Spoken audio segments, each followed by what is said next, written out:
Good afternoon, brothers and sisters. Amitabha. I'm Bi Hong and my Dharma name is Chao Li. Welcome and Kan Eun for being with us again. Good afternoon. My name is Li Yong and my Dharma's name is Che Kwan. Thank you for spending your time with us in the next 1 hour. Yes, you're mute. Mute.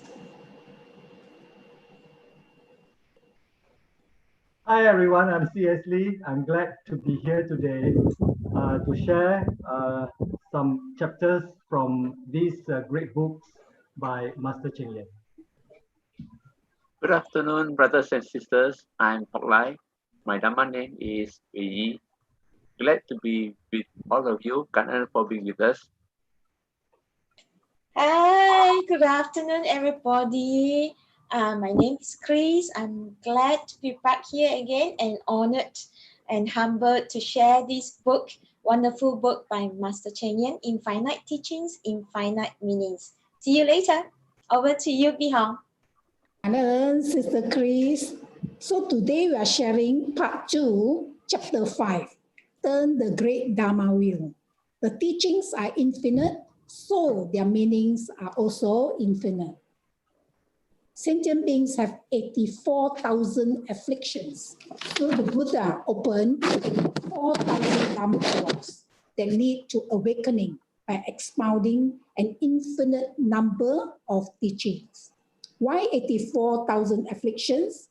The number 84 represents an extremely high number, a countless, boundless, and incalculable number. So what causes these countless afflictions? It is the threefold karma. It rise to boundless transgression. And what are these? It's our body, our speech, and our mind that leads to 10 wrongdoings or 10 evils. And they are 3 from the body: killing, stealing, sexual misconduct. I think killing, most of us are guilty because we unconsciously kill mosquitoes and ants or accidentally step on insects. And another form of killing would be when we eat meat in our diet, because that will contribute to indirect killing. And stealing, actually, when we take something or use something that belongs to someone without asking their permission, is actually stealing. I didn't realize that, I thought friend just take, but now that I know, I always ask for permission. And the next one will be speech. There are 4 evils from speech: lying, gossip, flattery, and harsh words. Actually, lying, I think most of us are guilty of telling white lies. But it is important because telling white lies, sometimes we don't know what's the effect it had on the listener. It may cause serious serious effect and cause wounds to them. Yeah. So the next one would be mind. 3 evils from the mind would be greed, anger, and delusions. We need to transform the 10 evils to 10 good deeds. And upholding the 5 precepts can lead to rebirth in the heaven and human realms. And the 5 precepts are no killing, no stealing, no sexual misconduct, no lying, and no alcohol. So you see, for one person, we have threefold karma, leads to 10 evils. So there are millions and millions of us on this earth. So that is the reason why Buddha had to give us infinite teachings for its infinite meanings. So how do we liberate ourselves from suffering? It will be the Noble Eightfold Path.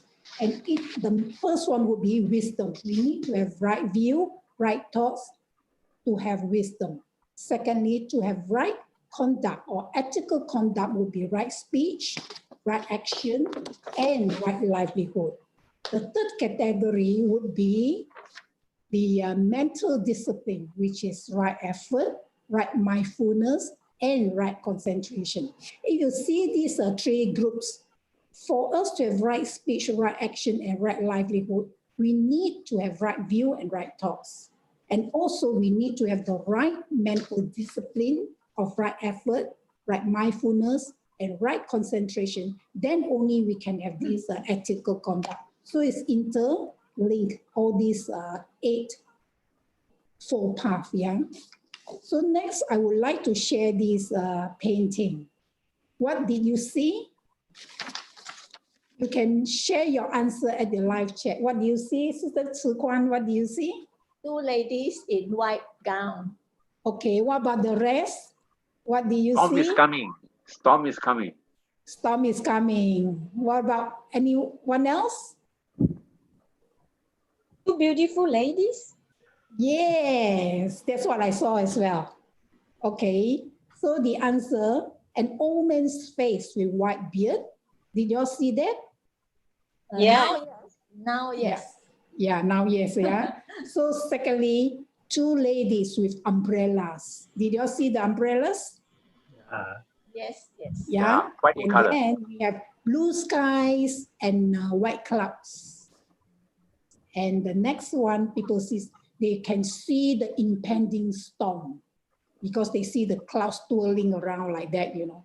So you see from this simple painting, we get 4 or 5 or 6 or 7 variations. So this proves that our mind, our perception of things are infinite, are countless. And that's why it causes countless affliction. And that's the reason why Buddha needs to teach us. Yeah. So next would be, how many white dots or black dots did you see?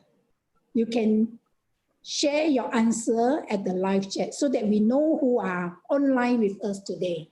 Yeah, do share your answer. How many, Sister Tzu Kwan, how many do you see? Did you? Okay, you start counting. I cannot count. The moment I want to count, then the black dots become white dots. What about the rest? I think there I are- let there the are audience have a 64. chance. Huh? I think very, very clearly there are 64 white dots. How many white dots? 64. Yes. It's 8 times Actually- 8.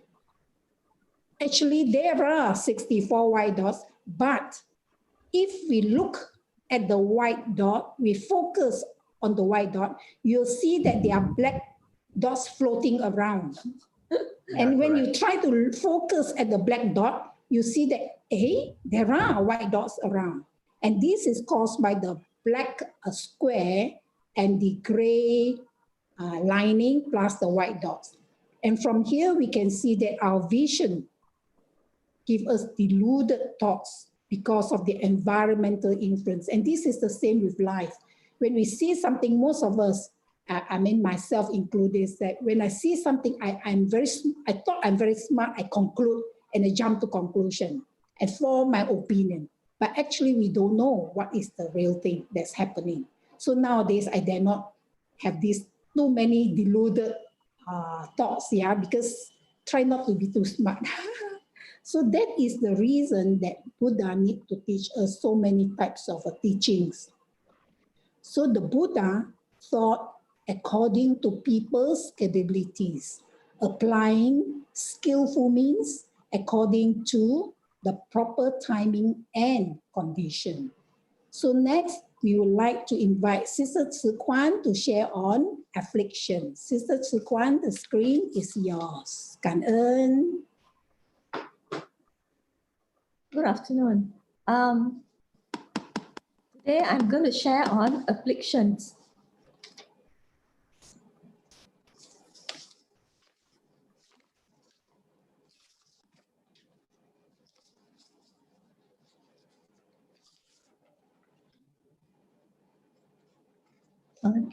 Full screen. Full screen tu mana?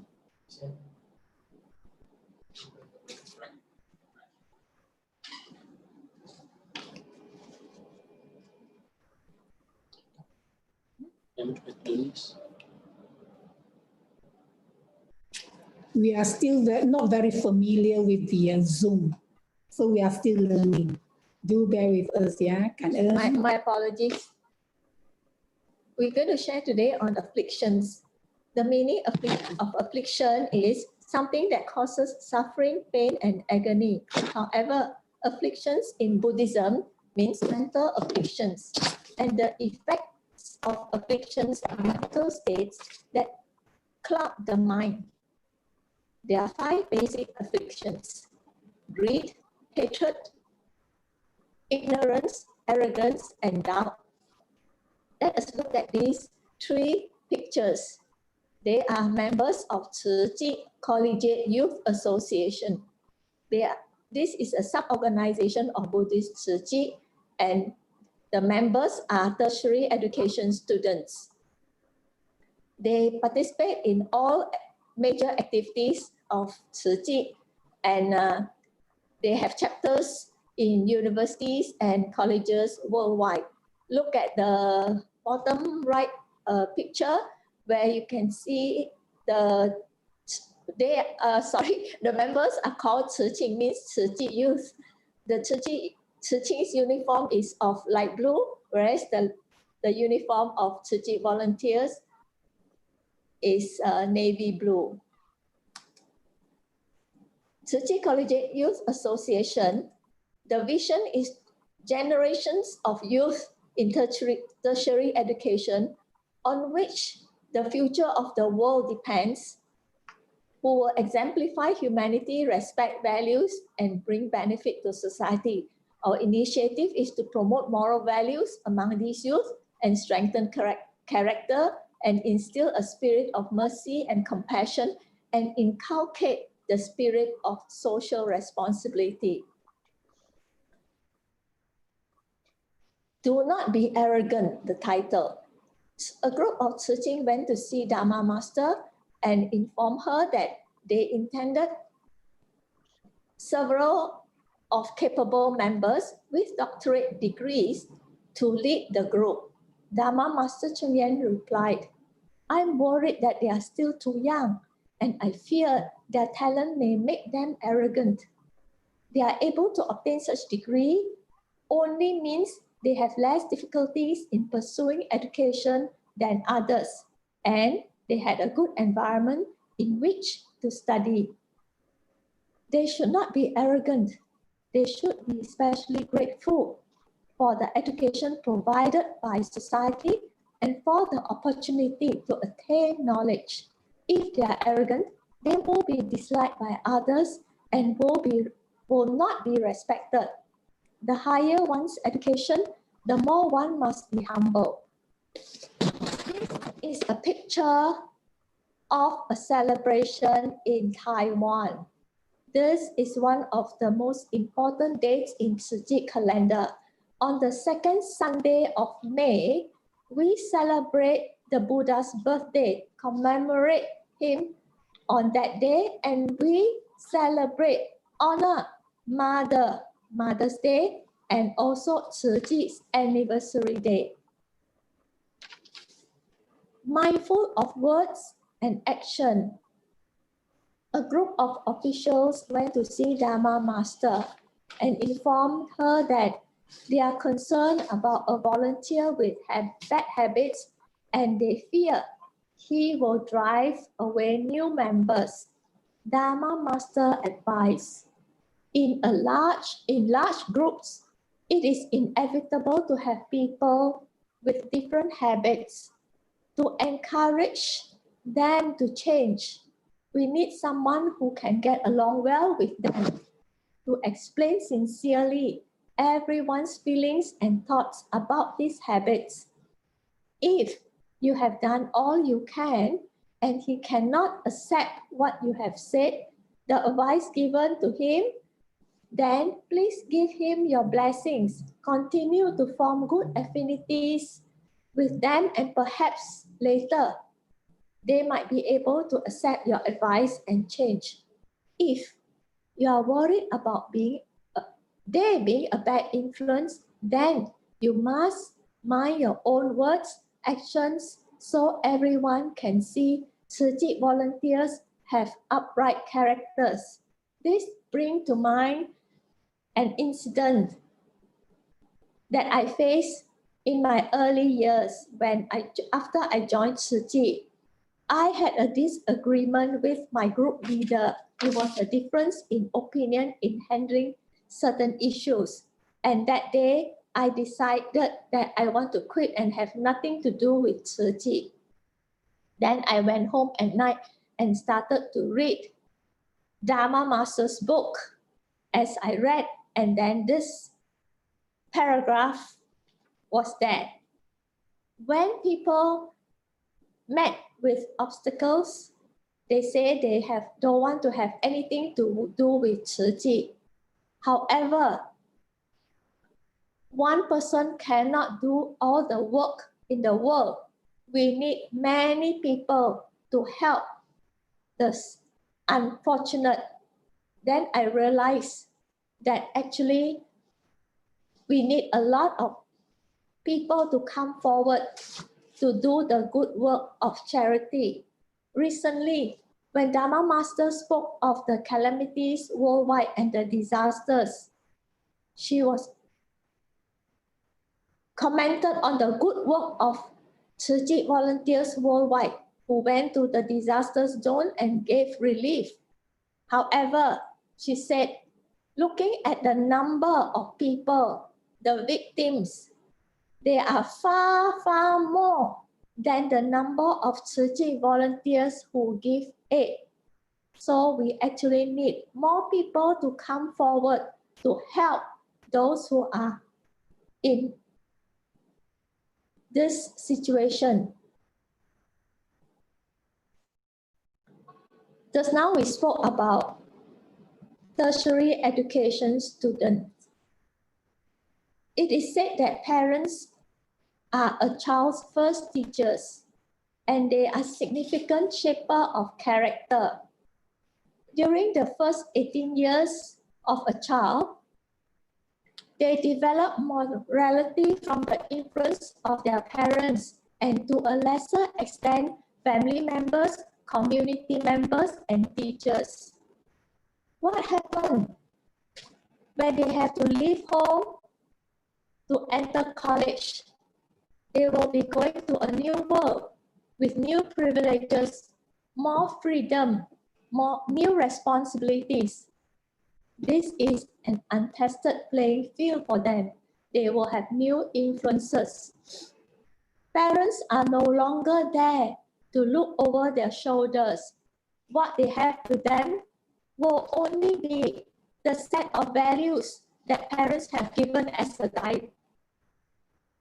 When they are in the new environment or even new country, the values that they bring with them may be in conflict in values in the new environment. I'm sure most parents will agree with me that we are very concerned. Me too. When my child was about to leave for his further education, there was so much more I wanted to say, but so little I could say. All I said was, son, what I needed to teach you and wanted to teach you, I would have done so by now. If I say anything else or anything more, it will be a repetition. I wonder if I did my job well as a parent, whether my influence, the teaching of moral values and character building, will it be good enough for my son to bring with him? Like all students leaving for college, there will be new influences, his peers, his new community, and his new lifestyle. College is an important stage of professional and personal development. And all the more these students need guidance and value, peer influence, and wholesome friends. And this is where Tzu Chi, Collegiate Youth Association, can play an important role. As we know, among these students, they are future leaders of every sector in society. And here is a leverage point for moral quality of any modern society. Tzu Chi is, as an organization, organizations are made up of people. Tzu Chi is Buddhism in action. We volunteers share a common aspiration. With the spirit of great love, volunteers unite to inspire and support each other. We certainly bring with us our differences, but because we share a common goal and our desire, aspiration, be of service to others, helping and benefiting the less fortunate, while we self-cultivate for spiritual development and for the greater, and be grateful for wholesome friends. As I mentioned earlier, Dharma Master said, we need more people to come forward and join us and share this good work. Thank you, and this is the end of my sharing today. 感恩 Sister Tzu Kuan for sharing. Actually, in Tzu Chi, we have many. Wait, sorry, I share screen first. In Tzu Chi, we have many programs and activities for the youth because we realize the importance of guiding the youth in cultivating their wisdom. Wisdom meaning to ensure that they have right views and right thoughts so that they can have mental discipline of putting in right effort, right speech, and right concentration. And this is to make sure that when they grow up, they have support from these youth, this Tzu Chi group. Yeah. So next, I would like to share 3 stories or 3 questions and answers. Okay. The first one is to make a vow is to establish a direction in life. How do I form an aspiration that benefit my career and family? The answer is everyone has aspirations, but many pursue of fame, fortune, and status. Such desires can never be satisfied, only lead to a sense of emptiness. I think in life, being mundane human being, especially, automatically we would want to pursue fame, fortune, and status. And being not greedy by nature, I think when we have 999, we want one more to make 1,000. When we have 1,000, we want another 0 at the back to make 10,000. And then when we have 10,000, we want another 0 at the back to make 100,000.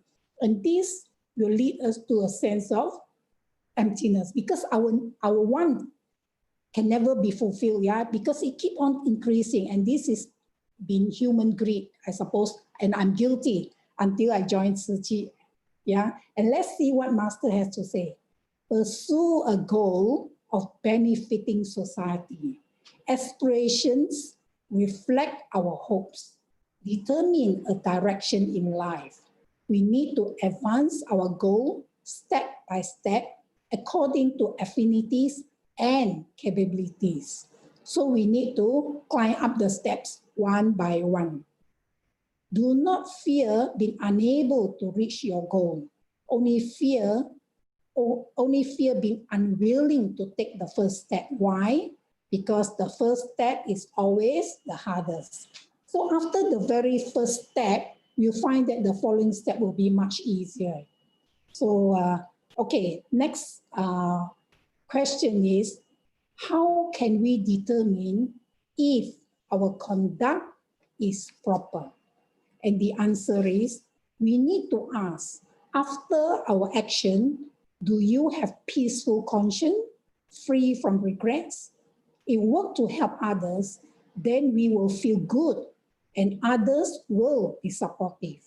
So here I would like to share a story or an experience. There's this young man in his late 30s, yeah. He visited Jingsi Books and Cafe. Let's call him Mr. A, yeah. He came in and he saw this Jingsi aphorism. A confused mind suffers agony. An enlightened mind feels at ease. And he told me, yeah, this is very true, because he's very confused.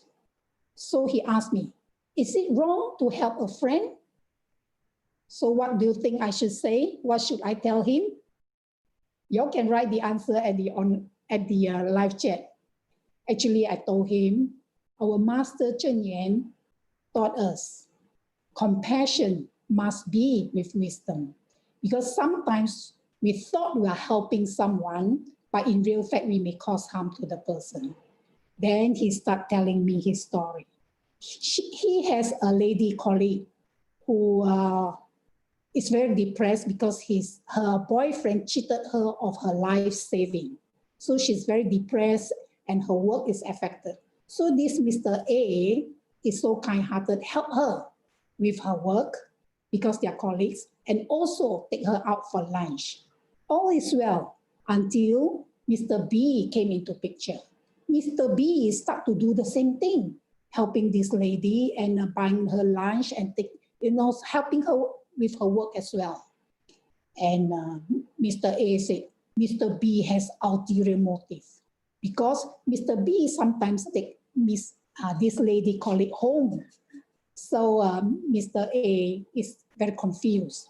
And to make matter worse, all his colleagues said that they don't agree. They are not supportive of Mr. A to help this lady. They felt that it is correct for B to help.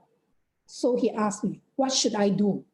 So obviously when I heard this, I said, I'm not in a position to tell you what you should do. The right person to give you the right answer is you yourself, because you know everything about the situation. And if you reflect and contemplate about it, I'm sure you get the answer. Yeah. So ask yourself, why are your other colleagues not supportive of your action? And put yourself in Mr. B's shoe. You say that Mr. B has ulterior motive. What about Mr. B? What would he think about you? Then after saying this, I have to excuse myself because there are other visitors, coming into Jingsi Books and Cafe. Half an hour later, this man came to me. He was smiling, no longer frowning. So he was smiling and said, thank you so much. I'm so grateful to this Jingsi aphorism. I said, oh, that's good. At least it helped you. Then he started telling me his story, the truth, telling me more information.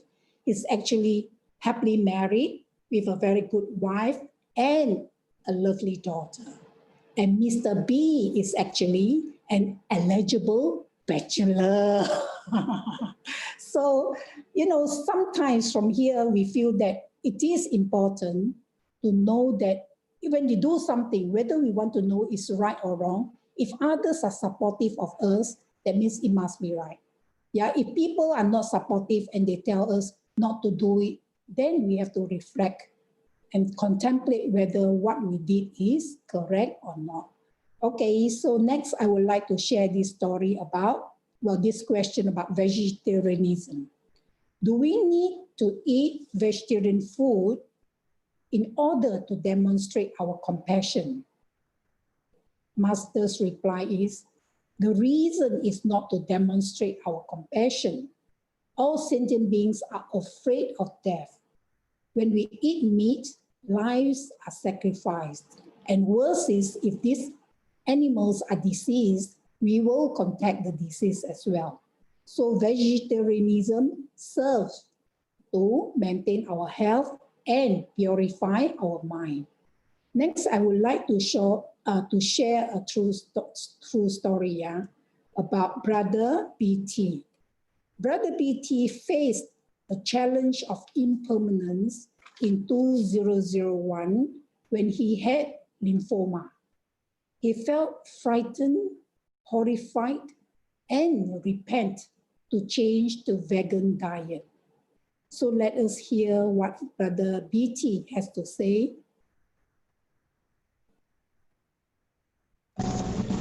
The hardest time that I've been through is when I was diagnosed with this lymphoma in year 2001. The whole world suddenly turned upside down for me. Luckily, I met one of our Tzu sister who also had been through this cancer, and she encouraged me to become vegetarian. I started to turn vegetarian then. Then also I happens to go to join one of the detox camp recommended by one of the natural healing therapies. most of the detox camp participants were all these end-stage and terminal patients. In the detox camp, one of the main requirements is to become vegetarian throughout the course. I can see huge improvement on the participant. Then I told myself, maybe vegetarian is the way of life that I should follow, because I see that in this camp, a lot of these, we can see a lot of improvement on this end stage and terminal patient after joining the camp for a few weeks. And after turning vegetarian for a few months, myself, I lost quite a bit of my weight, and I don't feel so tired like last time. I did my chemo treatment, which I continue with my strict vegetarian diet. The whole episode going quite smooth for me, and I feel very blessed because I'm still here today. Life is very impermanent. Cảm ơn Brother BT for sharing. And here in the photos, you can see the lady in gray. Well, she is Brother BT's wife.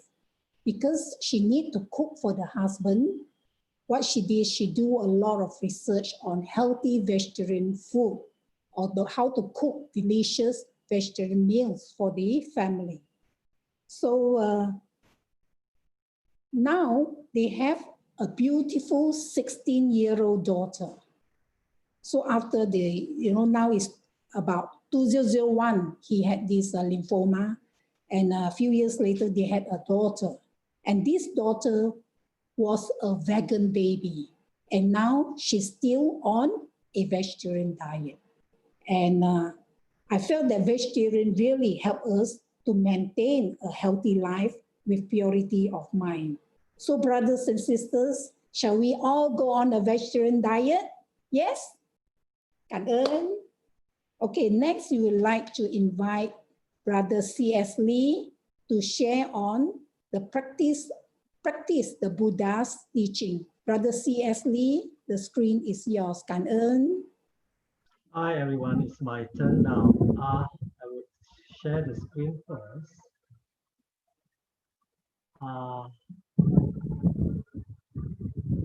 Okay. Hold on. So today I'm going to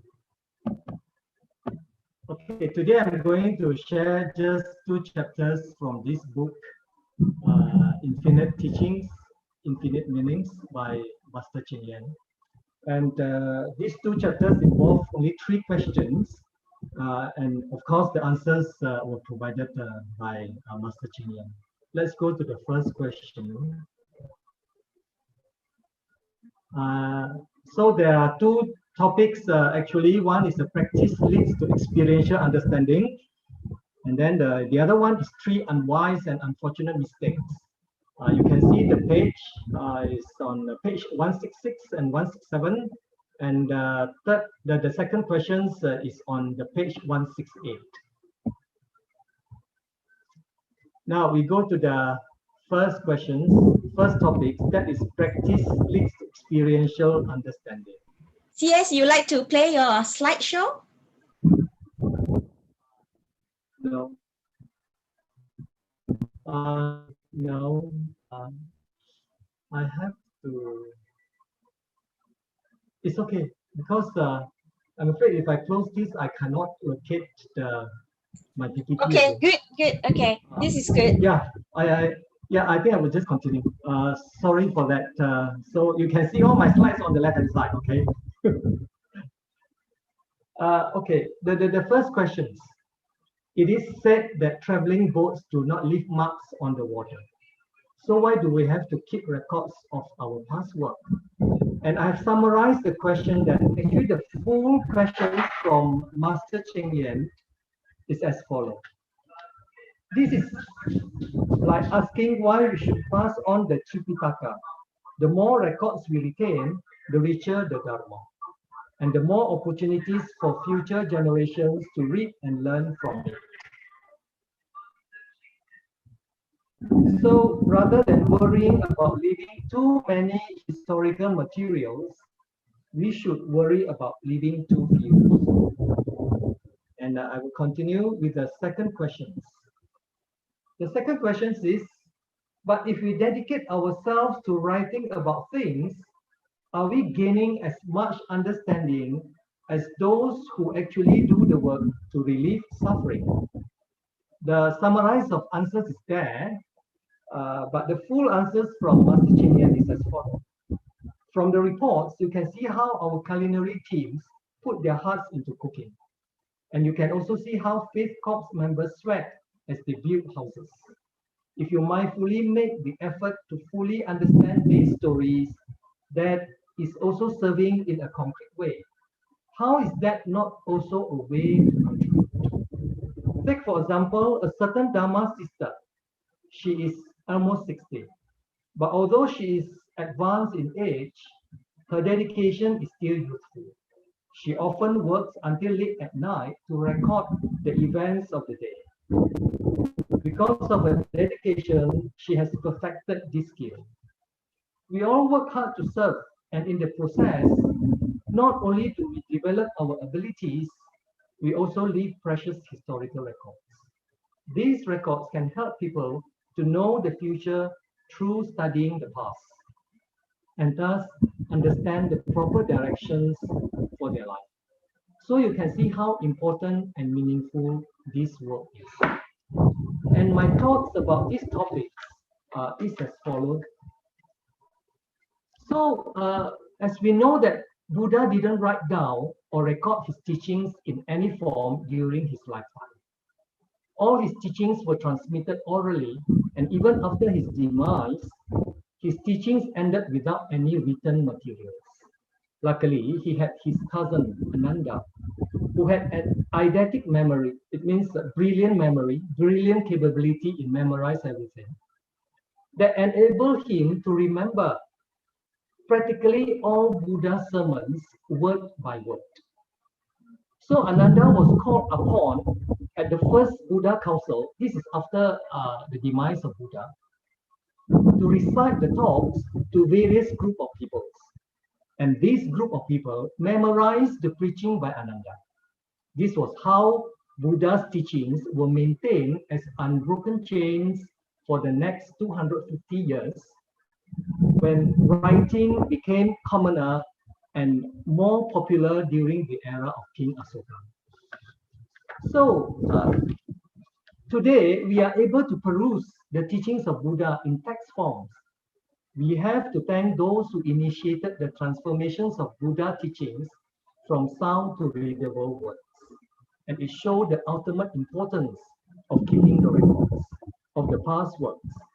Just imagine what would happen to Buddha teachings if they were to pass down orally for 2,600 years after his demise, as we are fully aware that memory might cheat. Either deliberately or unintentionally, the entire content of the memorized teaching could simply be altered or even twisted from tongues to tongues. But once they were recorded, the truth of Buddha's preaching would be eternalized, and reference is accessible whenever arguments arise. But the most vital of all, with the assistance of the recorded text, they can be massively, widely printed and circulated in the modern era, and thus can easily create a highly influential outreach to the people of the world. So that was in Buddha era. And how about today? So as of today in the world of Juchi, our Honorable Master Ching Yen directly or indirectly teaches and preaches daily. She would carry out formal sermons which are recorded by a TV camera and stored in the forms of movie media. And she would also attend a multitude of public activities and even personal meetings. Every word of advice and exhortations form valuable teachings from our master to her disciples. And thanks the personal assistance who keep excellent records of what Master does and speaks. This leads to the birth of Master Journals, or we call it in Chinese, Na Li Zhu Qi, which means the footsteps of monk shoes. So these Master Journals are equivalent, actually, not literally, but significantly to the Buddhist sutras in the modern era.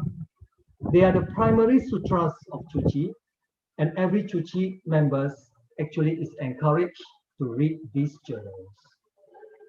Besides the recorded work of our masters in text form, it is equally vital to record the past works of other members as well. As explained in the answers for the second questions, these records can help people to know the future through studying the past. And therefore, we have a constant publications of books, not only orally authored by our masters, but also relevant to all the great works performed by other members. Okay, now this is the third question. And this is the last question that I'm going to share. How do we recognize and utilize talents? This is a short one.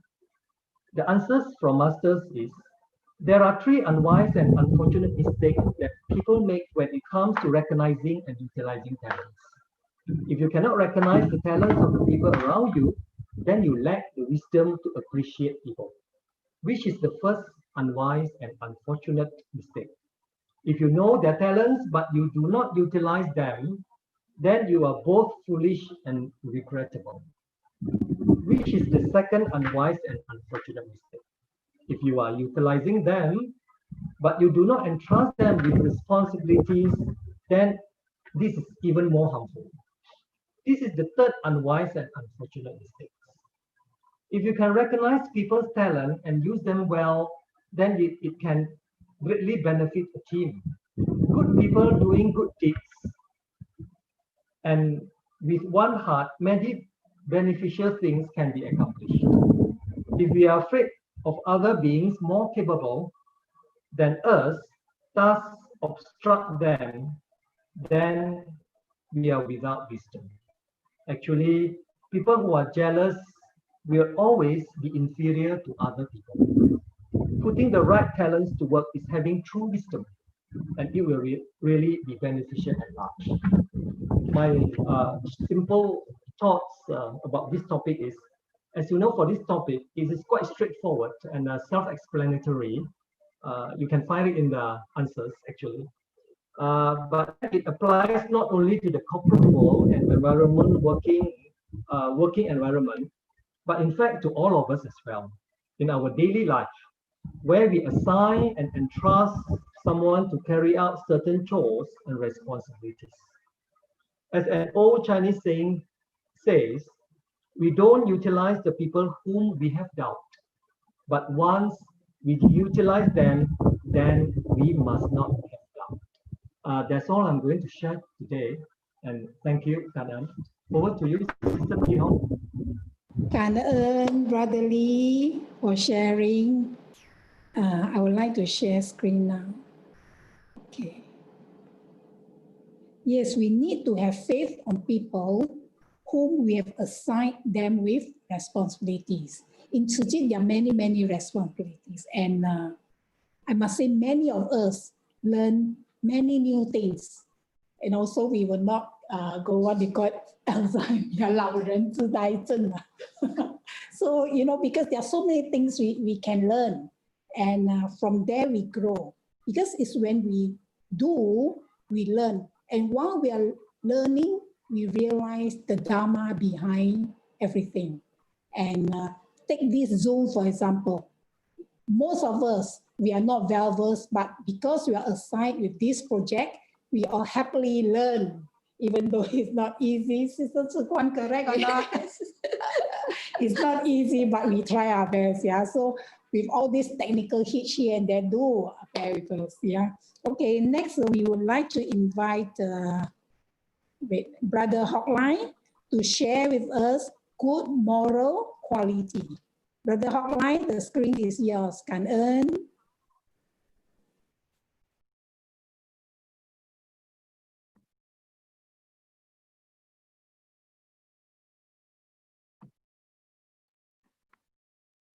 Cảm ơn Sister Bi Hong.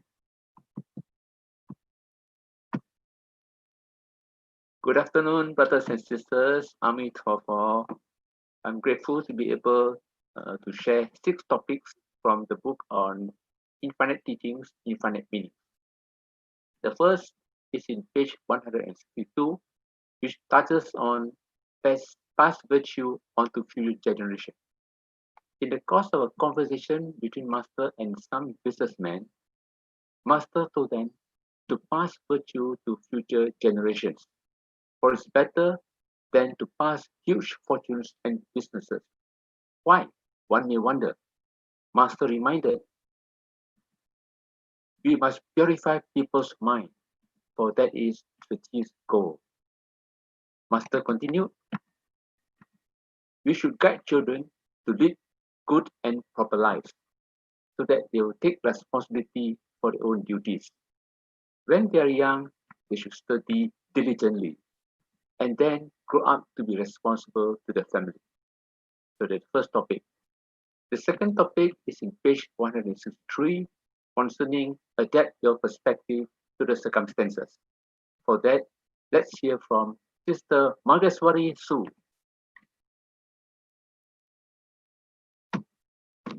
Adapt your perspective to the circumstances.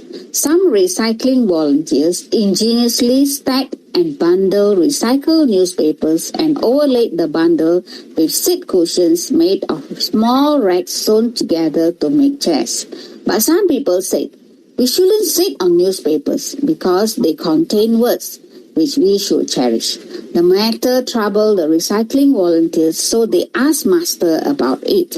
At that moment, Master was sitting on the newspaper chair herself. She answered the volunteers directly. It does not matter. You just tell them that I sit on one so everyone else can too. When the volunteers heard this, they felt relieved. However, some people still had doubts, so Master further explained that in the past, the Chinese taught their children to cherish words.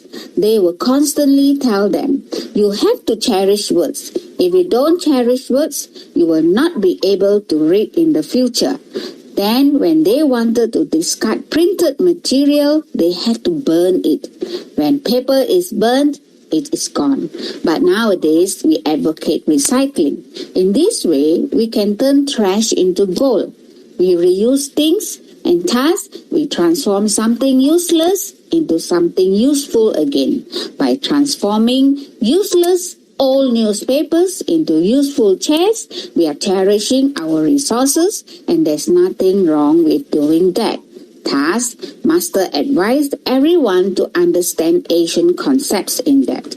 The Asians emphasize cherishing and respecting words, but we should act in ways that are appropriate for our modern conditions.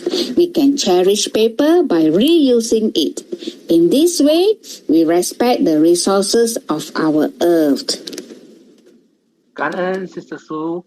So now we move on to the third topic, which is in page 165 and is on the superstition of subjective judgment. Master was with a group of volunteers, and one volunteer mentioned about someone, which I'll call A, making false statements. Another volunteer chipped in to say, that's why that A ends up with a dreadful disease. It is the law of cause and effect. Master immediately stopped them and said, no, that's a superstition. The law of cause and effect doesn't work this way. Don't add on to the pain of that A who is already in much pain. Master continued, superstitious beliefs are the most frightening thing. It causes one to be misguided. To illustrate further, Master gave a few examples. First, wearing of branded clothes, which is supposedly to make one look having good taste. Second, eating of meat and to make one physically strong. Third, consuming live turtles and bear paws to increase one's vitality. The fourth topic is in page 166. Be humble when leading others. When Master was with some volunteers, Master told them to be humble, for it is the most important thing when leading others. It is also an expression of love. So when we are humble, people will be drawn towards us. The opposite, being arrogant, will make people go away. This was what was also mentioned during Sister Tse presentation just now. Master also said, in a business organization, there is a hierarchy, but this does not exist in Tse. In Tse, we work equally and shrink our ego so that everyone gets to work joyfully. That's why Master always praised volunteers worldwide for working in unity and harmony. The fifth topic is in page 180 about communication with parents. To know about this, let's welcome Sister Chua Suat Yang. Good afternoon, brothers and sisters. This is Sister Suat Yang reading from Infinite Teachings and Infinite Meanings from Master Cheng Yan. Communications with parents. A student said, if there is a conflict between my parents' expectations and my ideas, should I obey my parents or follow my ideas? After forming a family and establishing a career, if I move away from my parents, how can I best fulfill my filial duties? Master said, you should first be understanding towards your parents. Calmly listen to their suggestions, earnestly communicate with them, and then sincerely express your opinions. Do not oppose them for the sake of opposing them. Many young people think they can do whatever they like.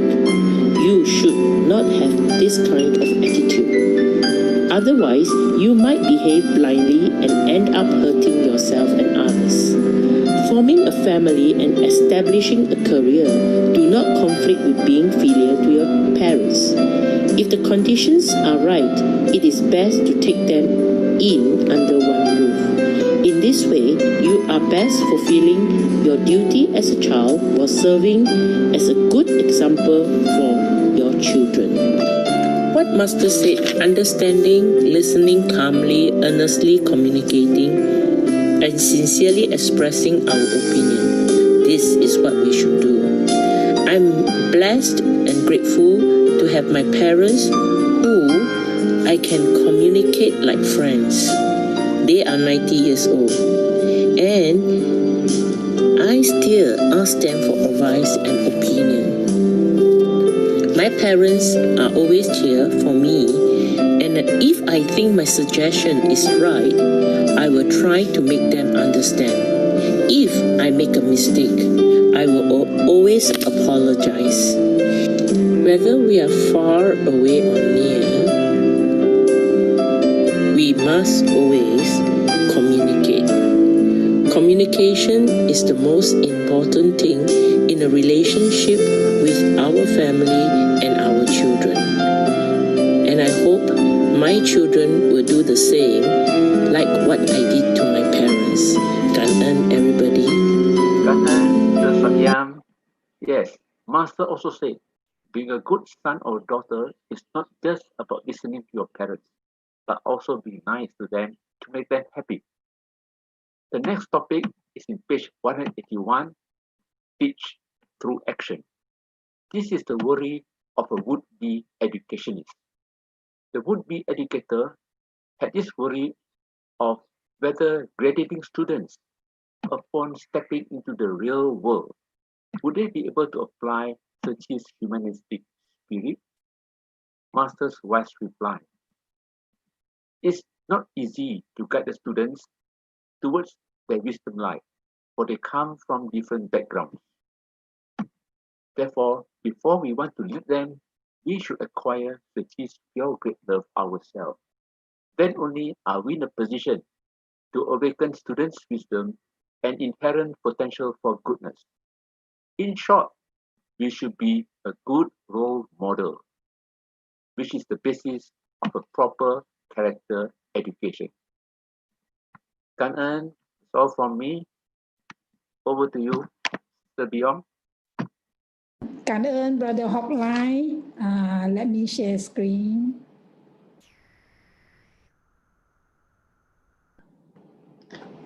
Okay. Just now the story we heard Brother Hotline saying that, about one brother having wrong speech about the superstition thing. So our masters constantly remind us to have right speech, right action, and right livelihood. So we need to be mindful. That's why every day after master's teaching or Dharma talk, she'll say, 多用心. That means be more mindful. So next, and also talking about being humble. Master taught us that we need to be humble, shrink our ego until we are so small we can go through people's eyes and reside in people's heart and mind. So that I try to remind myself on that. Yeah,感恩 Brother Hotline for your sharing. So next we would like to invite Sister Chris. Sister Chris, the screen is yours. 感恩. 感恩. Yeah, great sharing today. Yeah. So my last session, 5 minutes only, the analogy of a bundle of 粽子 or the rice dumpling. Master have been talking about this for, I think, 2017 to 18 to 19 at the year-end blessing. So this year kind of quiet because of the COVID. So the why does Masters talk about the 专的粽子? So at one of the gatherings, congregation of our volunteers, the volunteers were there to reassure Master, because Master was very worried that we have so many missions and we are growing very big, and she worried whether we could continue the Jinxi lineage and the Ciji missions. So this congregation assured Masters, so they have this big, huge rope that represents the strings of this taking for the 粽子, for the dumplings, and then it was a very touching session. So here, what does Master says about this 粽子? So Master was saying this dumpling says that in order for the dumplings and the rice filling, the rice and the rice fillings actually our donors, and our the fillings represents the resources of our communities. And the leaves, the bamboo leaves, is actually the commissioners and the community volunteers. And they will wrap up, they will gently wrap up, and gently but tightly wrap up all these rice fillings and the rice and the sticky rice. But before this leaf can be folded and wrapped, they actually go through a process. So you soak it, and then you wash it, you brush it clean, and then not only that, you boil it so that it becomes soft. So it's like, so it becomes soft. So it's like the volunteers that have to undergo, the commissioners have to go through a lot of training, and whether it's during our Ciji work and also during our formal training. So, and then you pick up a leaf. Some leaves are not perfect. Actually, most of the leaves are not perfect, but some leaves are so imperfect that you have to put it with another leaves. And then you have to somehow cut it so that it becomes very nice. Then you gently fold the rice in, and then you put the rice in and the filling in, and then you gently again, softly and tightly hold it up all together. Then you use the string, tie it up. So this is the commissioner enveloping all the resources and the donors and our community. You wrap up and you tie it up. This string represents our group. It represents our Hersi, and our 4-in-1 structure represents our leaders and our functional leaders, be our group leaders, our functional leaders, and our zone leaders.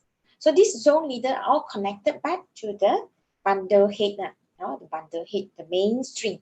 So the bundle head is actually representing the Jingsi lineage or the Jingsi spirits. These Jingsi spirits, so here we have all the masters, the monastic practitioners, our Tzu Chi centers, all are representing the spirits of Tzu Chi. So then after all is done, you will have to boil for many hours, 2 or 3 hours. So this fragrance will rev up outside. But this fragrance represents when we boil this, when all these commissioners and Tzu Chi volunteers take care of the community. This fragrance or this the work that they do actually brings hopes and to the community and for many, many generations to come. So that's what this fragrance represents. This fragrance that will linger around. So this main bundle, the bundle head, actually is our Jingse. So it comes from our master and the monastic practitioner by practicing self-sufficiency. So this spirit of practicing self-sufficiency is able to now create the world of Tzu Chi. So this is the analogy of the bundle of Zhongzi. So remember, as volunteer, we have to be washed, and we have to be boiled, and then we have to be folded, and then represent our ethics, the uniform we wear, and then another way, and we have to softly include our community and our fellow members. Thank you. Over to you, Sister B. Hong. About the dumpling. But actually, for me, after listening to what Sister Chris shared, reminds me when I first joined Tzu Chi.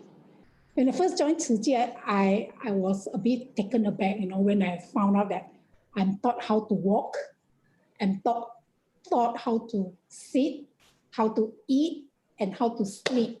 Wow, it's like back to school days. Initially, I find it strange, but after a while, I learn and I find it's quite interesting. And joining Tzu Chi is sort of like, it's a very good place for us to cultivate. Like just now, Sister Chris was talking about the leaves, if it's there's a hole, you need to cut it, to trim it. And this is what happened. I felt that to me, because before I joined Tzu Chi, I thought, okay, I'm fine, I don't have much flaws.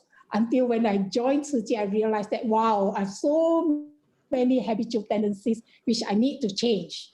And honestly, I'm so grateful to Tzu Chi for giving this opportunity to discover the faults in myself and to change and to repent to be a better person. Yeah. So, Sister Chris, for your sharing. Okay, next, I would like to share screen. Yeah. So we come to the end of our sharing. I would like to share one last slide which Master Cheng Yen talked about. Turn the great Dharma wheel. Sentient beings have countless different capabilities and afflictions. So Bodhisattvas give infinite teachings that contain infinite meanings and principles. Though there are infinite meanings within the teachings, they all arise from the mind. So Master Cheng Yen always say, 多用心. Okay, so we come to the end of sharing. So we are very grateful to each and every one of you who are with us online. And our next session will be on the 21st of August. And the title will be The Dharma Like Water Cleanse Away Impurities. So, Kanan, everyone, for being with us. Thank you very much. Thank We are you. grateful that you are here with us. Yeah, thank you everyone for attending these sessions. Hope to see you again. Kan'en for being with us all the way. Thank you, everybody. Thank you, Brother Hotla, and also our guest, Sister Sue, Magalari Sue, Sister Swat Yen, and BT. See you August 21st. See you August 21st. Kanan everyone. Bye-bye. Have a wonderful Bye. day.